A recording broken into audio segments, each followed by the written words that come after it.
Hello guys, मैं सुरेश कुमार आपका स्वागत करता हूं एजुकेशनल स्टडी पॉइंट आई में। मैं पुनः लेकर आया हूं एनसीईआरटी साइंस की सीरीज़। एनसीईआरटी साइंस सीरीज़ में हम आज क्लास जो आपका 10th है उसमें चैप्टर 5 में हमने इससे पहले आपको रक्त की संरचना, ब्लड जो होता है उसके प्रकार और रक्त आदान क्या होता है कि किस प्रकार का कौन सा रक्त किसमें किसको दान किया जा सकता है, इससे पहले हमने पब्लिश कर दी सारी वीडियो। उनको हमारे चैनल पर जाकर विजिट कर लेना। जब चैनल को सब्सक्राइब नहीं किया है तो चैनल को रेड आइकन दबाकर चैनल को सब्सक्राइब करना, बेल आइकन अवश्य दबाना ताकि आपको सही समय पर वीडियो प्राप्त हो सकें। ये सारी चीज़ें हमने एनसीईआरटी बुक से सारी बनाई हैं। तो आप किसी भी प्रकार का जो आप टीजीटी या पीजीटी साइंस से आप कोई भी कर रहे हैं या टीजीटी जीव विज्ञान और या फिर कोई भी कम्पिटेटिव एग्जाम कर रहे हैं उसके लिए बहुत उपयोगी है। इसलिए इस पूरी श्रृंखला को अवश्य पूरा वीडियो अवश्य देखना ताकि आपको सही तरीके से विज्ञान की समझ विकसित हो सके। हम लेकर चलते हैं एनसीईआरटी साइंस मानव में परिवहन तंत्र। तो मानव में परिवहन तंत्र की बात करें तो मानव में परिवहन तंत्र का प्रमुख अंग होता है हृदय। तो मानव में प्रमुख परिवहन तंत्र का अंग होता है हृदय। हृदय एक पंपिंग अंग है क्योंकि ये रुधिर को पंप करता है। यानी हृदय का प्रमुख कार्य अगर जो पूछा जाए तो हो जाएगा रुधिर को पंप करता है, यानी ये पंपिंग अंग होता है जो रुधिर को पंप करके शरीर को विभिन्न ऊतकों तक पहुंचाता है। ऊतक मतलब यह विभिन्न अंगों तक पहुंचाता है, यानी रुधिर को विभिन्न अंगों तक पहुंचाने का कार्य कौन करता है? हृदय ही करता है। हालांकि देखा जाए रक्त परिवहन तंत्र में रक्त की महत्वपूर्ण भूमिका है, लेकिन रक्त भी इस हृदय के माध्यम से ही पूरे शरीर में पहुंचता है। तो आइए हम चलते हैं हृदय की संरचना को ही समझ लेते हैं। तो हम हृदय की संरचना को समझते हैं। सबसे पहले हमारे शरीर के परिवहन तंत्र का प्रमुख अंग है हृदय। बाह्य संरचना को समझते हैं। बाह्य संरचना यानी बाहरी आकृति इसकी कैसी होती है। तो आइए चलते हैं। हृदय वक्ष में डायाफ्राम के ऊपर दोनों फेफड़ों के बीच बाईं ओर स्थित होता है। यानी वक्ष गुहा जो हमारी होती है उस वक्ष गुहा में डायाफ्राम के ऊपर वाले भाग में होता है, दोनों फेफड़ों के बीच बाईं ओर में स्थित होता है। यानी फेफड़े जो होते हैं उनके दोनों के बीच में स्थित होता है, लेकिन ये हल्का बाईं की तरफ होता है। इसीलिए जो बाईं तरफ में जो फेफड़ा होता है वो दाईं तरफ से फेफड़े से अपेक्षा कुछ छोटा हो जाता है, क्योंकि यहाँ पर हृदय की उपस्थित होती है। हृदय की बनावट देखी जाए तो बंद मुट्ठी के समान त्रिभुजाकार संरचना है। यह निरंतर लयबद्ध संकुचन व शिथिलन की गति करता रहता है। यानी ये निरंतर लयबद्ध होकर संकुचन शिथिलन की गति करता है जो हृदय पेशियों के कारण होती है। यानी ये जो हृदय पेशियों का बना होता है और इन्हीं हृदय पेशियों के कारण ही इसमें संकुचन और शिथिलन की गतियाँ हमेशा होती रहती हैं। ये जीवन भर बिना थके हुए लयबद्ध कार्य करता रहता है। यानी जीवन भर कोई भी थकता नहीं है और इस प्रकार जीवन भर कार्य करता रहता है, और जिस दिन ये थक गया उसी दिन व्यक्ति की अंत हो जाएगा। ठीक है। तो हृदय जो है 12 सेंटीमीटर लंबा होता है, 9 सेंटीमीटर चौड़ा होता है। यह भली बात जान लीजिए, 12 सेंटीमीटर लंबा, 9 सेंटीमीटर चौड़ा। और इसके वजन की अगर जो बात की जाए तो लगभग 300 ग्राम इसका वजन होता है। हृदय, अब इसकी आकृति की ओर चलते हैं। तो हृदय दोहरी इस पर एक झिल्ली होती है, दोहरा आवरण होता है, और इसी आवरण को हम हृदय आवरण कहते हैं। क्या कहते हैं? हृदय आवरण, या अंग्रेजी में कहते हैं पेरिकार्डियम कहते हैं, या हृदय आवरण में बंद रहता है। और ये हृदय आवरण हृदय की बाह्य आघात तथा रगड़ से रक्षा करता है। यानी जो हृदय होता है उसके आघातों और रगड़ से बचाने के लिए कौन आवश्यक है? हृदय आवरण। इसके अतिरिक्त देखा जाए इसमें एक और विशेषता होती है। इसी हृदय आवरण में ये जो हृदय आवरण यानी झिल्ली होती है, इसी में एक द्रव्य भरा रहता है, और इसी द्रव्य को हम कहते हैं हृदय आवरणीय द्रव्य यानी पेरिकार्डियम लिक्विड के नाम से जाना जाता है। तो ये लिक्विड जो होता है यानी हृदय आवरणीय जो द्रव्य होता है ये भी क्या करता है? हृदय की रक्षा करता है, यानी इसको भी रगड़ और आघात से रक्षा करता है। कौन? हृदय आवरणीय द्रव्य। और ये जो 2 लेयर होती, मान लीजिए 2 लेयर हैं, इन्हीं लेयर के बीच में जो है ये द्रव्य भरा रहता है, इसी को कहते हैं हृदय आवरणीय द्रव्य। अब हृदय के ऊपरी भाग जो होता है चौड़ा सा, जो हृदय होता है उसका ऊपरी भाग जो चौड़ा भाग होता है उसे आलिंद कहते हैं, तथा निचला जो कोन रूपी संरचना होती है उसे हम निलय कहते हैं। तो ये जो आलिंद और निलय है ये खांच के द्वारा दोनों जो है बटे रहते हैं, ऊपर वाला भाग आलिंद, नीचे वाला निलय। आलिंद हृदयी खांच को पुनः दो भागों में यानी दायां आलिंद बायां निलय में बांट देता है। इस प्रकार हृदय खांच में दाएं निलय और बाएं निलय भी होते हैं, यानी इस प्रकार आलिंद और निलय भी दो दो भागों में बढ़ जाते हैं। ये पेशियों के द्वारा बटे होते हैं, इसी को हम कहते हैं दायां निलय, दायां आलिंद, बायां आलिंद, दायां निलय, बायां निलय। तो इस प्रकार आपने जाना कि हृदय में 4 कक्ष होते हैं। हृदय के बाएं भाग में शुद्ध उदर, देखो ये सारी इंपॉर्टेंट बातें, इनको ध्यान रखना, चाहे तो पॉइंट टू पॉइंट आप सब लोग लिख लीजिए। हृदय के बाएं भाग में शुद्ध उदर बहता है तथा दाएं भाग में अशुद्ध उदर बहता है, यानी बाएं भाग में शुद्ध उदर होता है, दाएं भाग में अशुद्ध उदर होता है। अतः हृदय के मुख्यतः 4 भाग होते, दायां बायां लिंग, दायां निलय, बायां निलय। इसमें सबसे बड़ा अगर जो देखा जाए कौन होता है तो आप कहेंगे बायां निलय। बायां निलय जो है सबसे बड़ा भाग, इन 4 कोष्ठकों में सबसे बड़ा कोष्ठक कौन होता है? बायां निलय। तो ये कुछ बाह्य संरचना हो जाती है हृदय की। तो बाह्य संरचना को हम चित्र से भी समझ लेते हैं कि कैसे होता है। तो आपको दिख रहा होगा ये हृदय है। हृदय अगर देखिए बंद मुट्ठी के समान है, तो इसके ऊपर जो है एक आवरण होता है, ये उसके अंदर ये सारी चीज़ें बंद रहती हैं। इसी को हम हृदय आवरण कहते हैं। ये दोहरी झिल्ली का होता है, इसीलिए हम कहते हैं दोहरी झिल्ली के अंदर एक द्रव होता है जिसे कहते हैं हृदय आवरणीय द्रव्य। तो इसमें आप देखिए, अगर जो इसमें 2 भागों में ये ऐसे बटा होता है ऐसे, तो ऊपर वाला आलिंद होता है, नीचे वाला निलय होता है। ऊपर वाला आलिंद, नीचे वाला निलय। और ये साथ में यहाँ पर आलिंद भी 2 भागों में इस खांच द्वारा बढ़ जाता है, निलय भी बढ़ जाता है। तो आलिंद ये कहलाएगा दायां आलिंद, ये बायां आलिंद, ये दायां निलय, ये बायां निलय। तो बायां निलय सबसे बड़ा भाग होता है। इस प्रकार ये बाह्य बनावट होती है। तो आपने इसे बखूबी समझ लिया कि बाह्य बनावट किस प्रकार हृदय की संरचना, ये लिखा है हृदय की बाह्य संरचना। तो इस प्रकार आपने देखा है। तो इसमें 2 प्रकार की नलिकाएं भी होती, धमनी और सिरा। उन धमनी और सिरा को भी हम इसी चैप्टर में, इसी वीडियो में हम आगे देखेंगे। आइए चलते हैं। आपने बाहरी संरचना को समझ लिया है, हम आगे चलते हैं हृदय की आंतरिक संरचना। तो आपने देख लिया कि हृदय की बाह्य संरचना कैसी है। अब हम चलते हैं हृदय की कार्यों की बात करी जाए तो 4 इसके प्रमुख कार्य होते हैं। जैसे हृदय रक्त को शुद्धिकरण करता है, यानी रक्त को क्या करता है? ऑक्सीजनीकरण यानी ऑक्सीजन युक्त बनाने के लिए क्या करता है? फेफड़े में भेजता है। पहला काम तो ये हो जाएगा, यानी फेफड़े में भेजने का काम करता था। फेफड़ों में शुद्ध रक्त प्राप्त कर हृदय तक, हृदय का प्रमुख कार्य, यानी फेफड़ों से शुद्ध रक्त प्राप्त करना, यानी नंबर 1 हो जाएगा। फेफड़े से शुद्ध रक्त प्राप्त करता है कौन? हृदय ही प्राप्त करता है। दूसरा कार्य देखा जाए तो फेफड़े से प्राप्त शुद्ध दूध को विभिन्न अंगों तक पहुंचाने का काम कौन करता है? हृदय ही। तो आपने ये भी जान लिया कि फेफड़ों में सबसे पहले काम क्या होगा? फेफड़ों से जो शुद्ध रक्त है उसको प्राप्त करना हृदय का काम है। फेफड़ों से प्राप्त शुद्ध उदर को विभिन्न भागों तक पहुंचाना किसका कार्य है? हृदय का ही कार्य है। और कोशिकीय श्वसन के पश्चात जो CO2 बन जाती है ऊतकों से, उसको एकत्रित करना इसी का कार्य है। और अशुद्ध रुधिर को जो होता है शुद्ध रुधिर में बदलने के लिए फेफड़ों तक रुधिर को फिर से पहुंचाना कार्य किसका है? रुधिर का कार्य। तो ये 4 प्रमुख कार्य हैं। इन 4 प्रमुख कार्यों को हम आंतरिक संरचना में समझेंगे कि किस तरह होता है। तो हृदय की आंतरिक संरचना की ओर चले तो हृदय की आंतरिक संरचना में जाएंगे तो मुख्यतः 4 प्रकोष्ठ होते हैं। हम पहले से इसे जानते हैं। 4 प्रकोष्ठ कौन कौन से होते हैं? 2 आलिंद, 2 निलय। और हृदय के आलिंदों के नीचे निलय होते हैं, यानी ऊपर वाला भाग आलिंद होता है, नीचे वाला निलय होता है।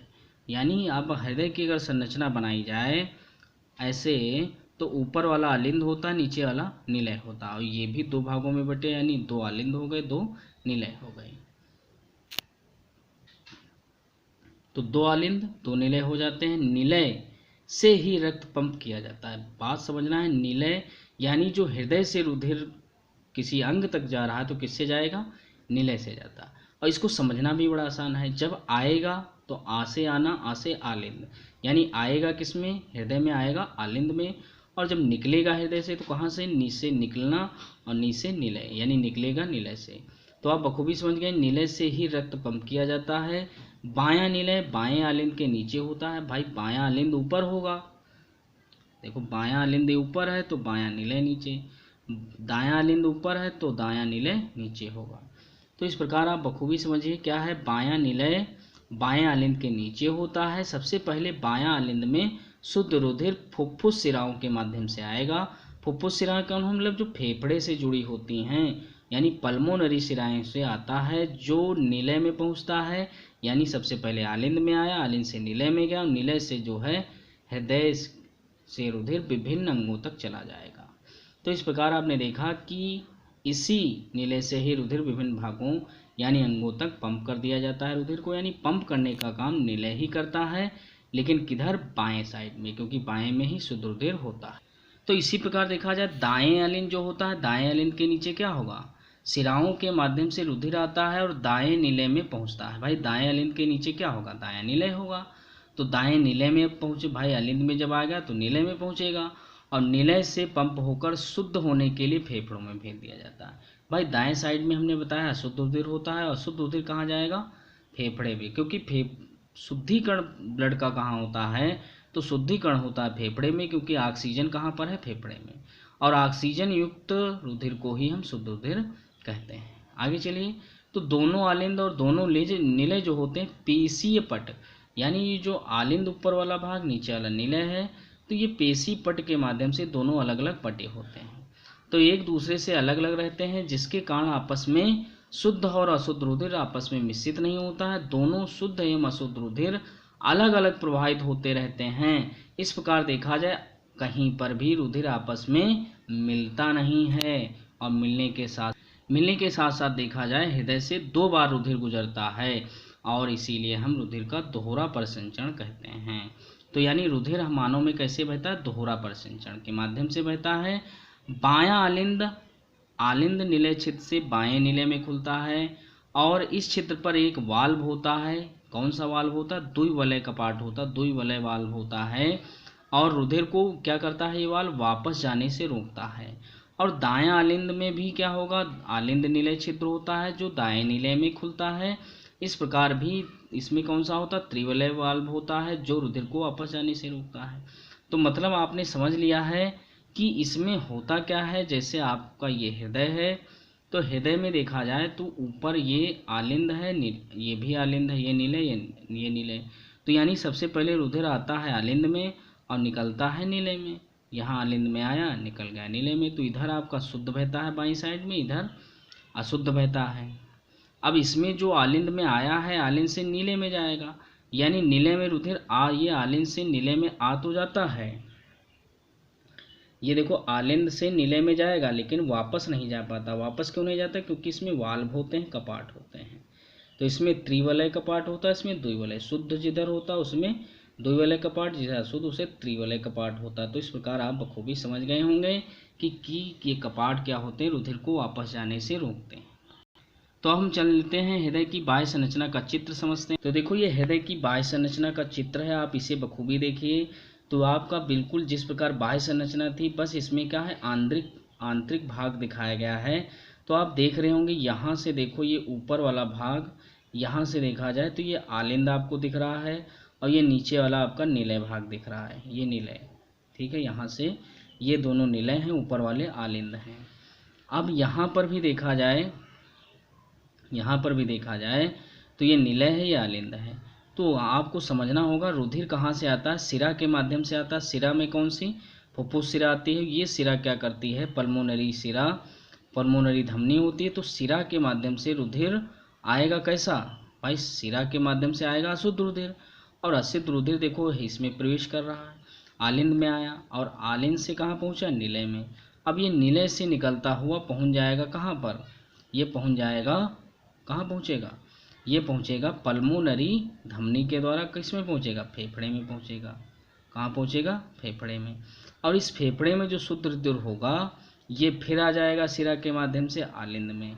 कहाँ जाएगा, आलिंद में। देखो ये सिरा है, ये धमनी, ये सिरा है पल्मोनरी सिरा, यहाँ से होता हुआ ये आलिंद में आएगा। आलिंद से पहुँचता है निलय में, और निलय से फिर रुधिर कहाँ जाएगा, ये शुद्ध रुधिर देखो यहाँ से प्रवेश कर रहा, फिर निकल जाएगा, फिर से आपका निकल जाएगा विभिन्न अंगों में। तो इस प्रकार आप इसमें देखो बखूबी समझ सकते हैं। देखो यह मान लिया जाए ये हृदय है, ये आपका अशुद्ध रुधिर है, ये शुद्ध रुधिर है। अब जरा समझिए, यहाँ से देखो आप समझिए फेफड़े में रुधिर विद्यमान है। तो फेफड़े से देखो ये शुद्ध रुधिर लाया गया, किसके द्वारा लाया जाएगा, सिराओं के माध्यम से, सिराओं के माध्यम से लाया जाएगा। और ये शुद्ध रुधिर यहाँ पर पहुँचा, कहाँ पर, आलिंद में। आलिंद में कौन से, बाएं आलिंद में। बाएं आलिंद से देखो यहाँ पर कपाट है, कपाट से होता हुआ पहुँचा निलय में, यानी ये कौन सा है, बायां निलय। बाएं आलिंद के नीचे बायां निलय और दाएं आलिंद के नीचे दायां निलय होता है। तो इस आलिंद में शुद्ध रुधिर पहुँचा है, ये पहुँचा निलय में, और ये निलय में जो पहुँचा है ये शुद्ध रुधिर जो है पहुँच जाएगा विभिन्न अंगों तक। ये देखो आपका दैहिक परिसंचरण यानी शरीर में पहुँचा, और शरीर में देखो शरीर के अंगों की कोशिकाओं में पहुँचा, और कोशिकाओं में इसका यूज हो जाता है, बन जाती है CO2 और ऊर्जा उत्पन्न होती। ये CO2 जो है रक्त के द्वारा एकत्रित होगी और पहुँच जाएगी हृदय में। कहाँ आएगी, किससे आएगी, शिराओं से। कौन शिराओं से आएगी, आपकी आकर कहाँ आएगी, दाएं आलिंद में, और दाएं आलिंद से पहुँचेगा रुधिर कहाँ, निलय में, और निलय में पहुँचा तो निलय से होता हुआ ये रुधिर पहुँचेगा कहाँ पर, धमनी के माध्यम से फेफड़ों तक। अब ये धमनी देखो एक ऐसी है, फेफड़ों तक जा रही है, अशुद्ध रुधिर है। तो धमनी में अशुद्ध रुधिर केवल किस में बहता है, पल्मोनरी में। पल्मोनरी धमनी एक ऐसी जिसमें अशुद्ध रुधिर बहता है, बाकी सब में शुद्ध। और ये देखो पल्मोनरी शिरा एक ऐसी शिरा है जिसमें शुद्ध रुधिर बहता है, बाकी सब में अशुद्ध बहता है। तो ये आंतरिक संरचना, इसे भी आप समझ लेंगे। यदि कक्षा 10 के विद्यार्थी तो उसको चित्र बना भी लेंगे। तो इस प्रकार आपने बाह्य और आंतरिक दोनों तरीके से हृदय के परिवहन को समझ लिया है, हृदय में किस प्रकार रक्त का परिवहन होता है। अब हम इसमें धमनी शिरा का जिक्र आया उसको भी समझ लेते हैं। तो केशिकाएं, सबसे पहले इसमें केशिकाएं होती। केशिकाएं क्या होती, केशिकाएं यानी केश के समान यानी बालों के समान सूक्ष्म महीन होती हैं। उन जो है रक्त नलिकाओं को हम केशिकाएं कहते हैं, यानी सूक्ष्म केश के समान महीन रक्त नलिकाओं को केशिकाएं कहते हैं। ये बहुत महीन होती हैं। अब हम धमनी की बात करें, धमनी शिरा बहुत आसानी से समझना है। वे रक्त नलिकाएं जो रुधिर को हृदय से विभिन्न अंगों की ओर ले जाती हैं, यानी रुधिर कहाँ जाए, हृदय से निकलकर कहाँ जाए, अंगों की ओर। तो ऐसी नलिकाओं को हम धमनी कहते हैं। और देखो लिखा भी है, वे रक्त नलिकाएं जो रुधिर को हृदय से विभिन्न अंगों की ओर ले जाती हैं उन्हें हम धमनी कहते हैं। इनकी भित्त मोटी और लचीली होती। क्यों लचीली होती, क्योंकि इसमें बहुत वेग से रुधिर निकलता है, इसलिए भित्त मोटी होना जरूरी है, नहीं तो फट सकती हैं। शिराओं की बात की जाए तो वे रक्त नलिकाएं जो रुधिर को, अब इसमें क्या होगा, विभिन्न अंगों से हृदय की ओर लाएंगी। तो क्या होगा, वे रक्त नलिकाएं जो रुधिर को विभिन्न अंगों से हृदय तक लाती हैं उन्हें हम शिरा कहते हैं। इनकी भित्त धमनी जैसी मोटी व लचीली नहीं होती है। तो आपने बखूबी समझ लिया है कि धमनी में शुद्ध रुधिर बहता है, शिरा में अशुद्ध रुधिर बहता है। धमनी में सिर्फ पल्मोनरी धमनी है जिसमें अशुद्ध रुधिर बहता है, और शिरा में केवल पल्मोनरी शिरा है जिसमें शुद्ध रुधिर बहता है। तो इस प्रकार आप धमनी शिरा में अंतर भी बखूबी कर सकते हैं। तो इतना आपको समझ में आया होगा। अब हम एक पॉइंट और बचा है रक्तदाब, उसको भी समझ लेते हैं। आइए अब हम चलते हैं रक्तदाब को समझते हैं, ब्लड प्रेशर जिसे कहते हैं। तो आप समझिए रक्तदाब होता क्या है। रक्त प्रवाह के समय रक्त द्वारा धमनियों की भित्त पर लगाया जाने वाला दाब रक्तदाब कहलाता है। यानी जो धमनी होती हैं उन धमनियों पर, आर्टरी जो होती हैं उन पर जो बल लगता है, जो दबाव लगता है, उसी को हम कहते हैं रक्तदाब। और किसके द्वारा दाब लगे धमनियों पर, रक्त के द्वारा जो दाब लगता है उसी को हम रक्तदाब कहते हैं। रक्तदाब देखा जाए धमनियों पर दो प्रकार से लगता है, आइए चलते हैं। पहला होता है प्रकुंचन दाब, दूसरा होता है अनुशीतलन दाब। अब प्रकुंचन दाब क्या होता है, सिस्टोल होता है, ये डिस्टोल होता है। तो सिस्टोल जो प्रेशर होता है क्या होता है, हृदय के संकुचन के अंत में, यानी जब संकुचन होता है धमनियों की भित्त पर रक्त द्वारा लगाया गया दाब प्रकुंचन दाब कहलाता है। यानी जब संकुचन अवस्था होती है, संकुचित होता है जब आपका रक्त हृदय, उस समय बहुत वेग से निकलता है, यानी उस समय दबाव अधिक होगा, यानी इस समय जो है 120 mmHg पारे के बराबर प्रकुंचन दाब होता है। अनुशीतलन दाब की बात की जाए तो हृदय शिथिलन के समय रक्त द्वारा धमनियों की भित्त पर लगाया जाने वाला दाब अनुशीतलन दाब कहलाता है। यह दाब 80 mmHg होता है क्योंकि ये दबाव कम होता है। आगे और चलें तो एक स्वस्थ सामान्य पुरुष जो होता है उसका दाब, वयस्क जो पुरुष होता है 120 से 80 mmHg होता है। और रक्तदाब किस में नापा जाता है, तो ब्रेकिनल धमनी जो होती है आपके, जो आपकी बाजू में, उसके में नापा जाता है। किसके द्वारा, स्फेग्मोमैनोमीटर से। हृदय धड़कन की बात की जाए, हृदय धड़कन भी समझ लेते हैं। हृदय का एक पूर्ण संकुचन और शिथिलन एक धड़कन कहलाती है, यानी हृदय जो है संकुचन और शिथिलन जो है दोनों जो एक साथ होंगी उसी को हम धड़कन कहते हैं। स्वस्थ मनुष्य का हृदय 1 मिनट में 72 बार धड़कता है। तो ये आपकी हृदय की धड़कन हो जाती है। हम नाड़ी समझते हैं। धमनी में प्रत्येक बार हृदय द्वारा रक्त को दाब के साथ भेजने के कारण उत्पन्न हुई प्रसरण तरंग नाड़ी कहलाती है। यानी धमनी में जो हम प्रत्येक बार हृदय को रक्त को दाब के साथ भेजते हैं वही आपका क्या है, नाड़ी होती है। यानी नाड़ी और ये दोनों धड़कन बराबर यानी समान होती हैं। देखो लिखा है कलाई की अंगूठे की ओर स्थित रेडियल धमनी से जो है नाड़ी की गति मापी जाती है। यानी रेडियल धमनी जो होती है उससे नाड़ी की गति नापी जाती है। तो इस प्रकार आपने बखूबी समझ लिया होगा। पूरे हृदय को हमने रक्तदाब और हृदय की धड़कन और नाड़ी सारी चीज़ें समझा दी। यहाँ तक कि आपने वीडियो को देखा है उसके लिए धन्यवाद। और आपका विज्ञान में कोई भी कॉम्पिटिटिव एग्जाम हो सब में ये बहुत सहयोगी होगी। नमस्कार, जय हिंद।